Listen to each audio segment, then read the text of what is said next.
3 months ago, I got a phone call that changed my life forever. It was a Thursday afternoon. I was sipping coffee, thinking about dinner plans, the wedding, our future. Then the phone rang. Sarah, my fiance. We'd been together for 3 years, lived together for 1.5. She was 31. I'm 36. I thought I knew her. What she said next didn't feel real. David, I need to tell you something. I'm moving in with Anthony. We're having a baby together. I'll be picking up my things tonight. Just like that, Anthony, her personal trainer, the same guy I was paying for her to train with. 4 months of workouts, 4 months of betrayal behind my back. And I'd been funding it all. My brain just stopped, like the words didn't register. My mouth moved before my heart could catch up. Congratulations, I said, flat, emotionless, like I was confirming a hotel reservation. She paused, confused, maybe expecting me to cry or scream or beg. That's it? You're not going to say anything else? What's left to say, Sarah? You made your choice. I thought you'd fight for me. That broke me more than anything. Fight for her?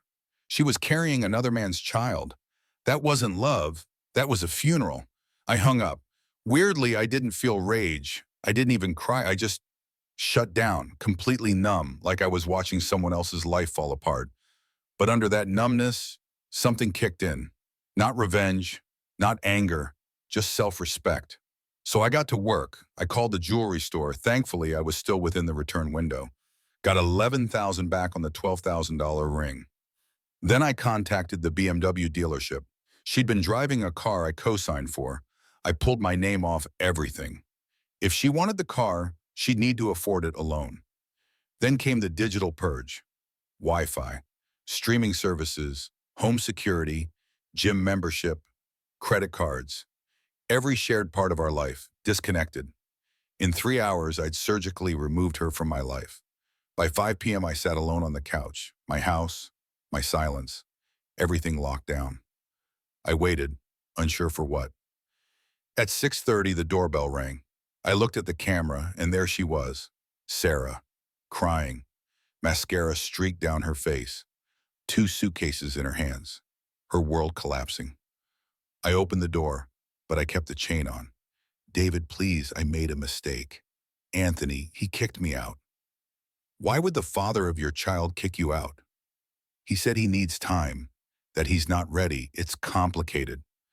No, it was simple. She bet everything on Anthony taking care of her. He didn't. Now she wanted the safety net back. That sounds like a you problem, or an Anthony problem, but it's not my problem. You can't just cut me off like this. My gym's canceled, the car's declining, I can't even watch Netflix. I almost laughed. Her life was falling apart and her concern was Netflix? You chose him, Sarah. You're carrying his child. These are his responsibilities now. Just for one night, please, until I figure things out. No, you burned this bridge this morning. I'm just standing at the ashes. Her face twisted. Shock, rage, panic. You're punishing me for being honest. No, I'm finally being honest with myself. Go build the life you traded ours for. I closed the door, locked it.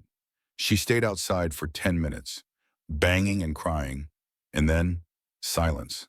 Sweet, quiet, deserved silence. The next 48 hours were chaos. She started texting from unknown numbers, begging, apologizing, blaming Anthony, telling me she was in a cheap motel, broke, scared, pregnant. I didn't respond, just screenshots. Then her sister called. You're being cruel. Sarah's practically homeless. I responded, calm as ever. She left. She chose someone else. These are her consequences. Then her mom called, angry. She needs you. She made a mistake. I told her she didn't trip and fall into someone. She made decision after decision, each one further from me. Now she's where she led herself. Then the truth came out. Anthony, married. His wife found out, kicked him out. He ghosted Sarah the moment his world cracked.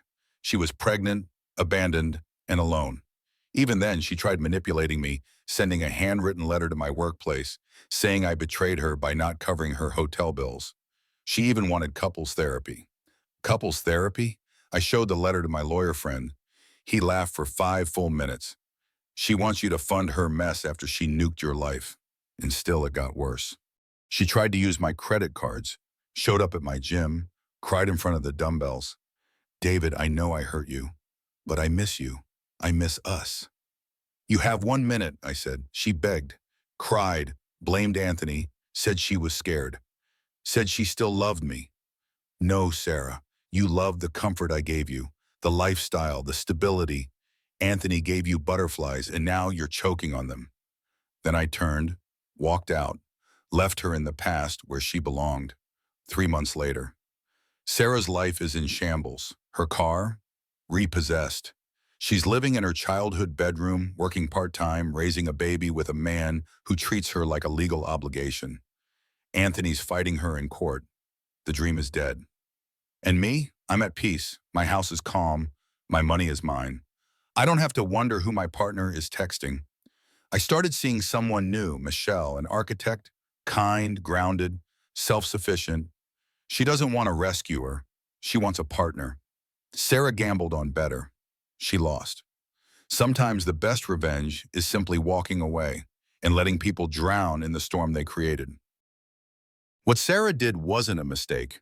It was a series of conscious betrayals. You don't accidentally move in with another man and have his baby.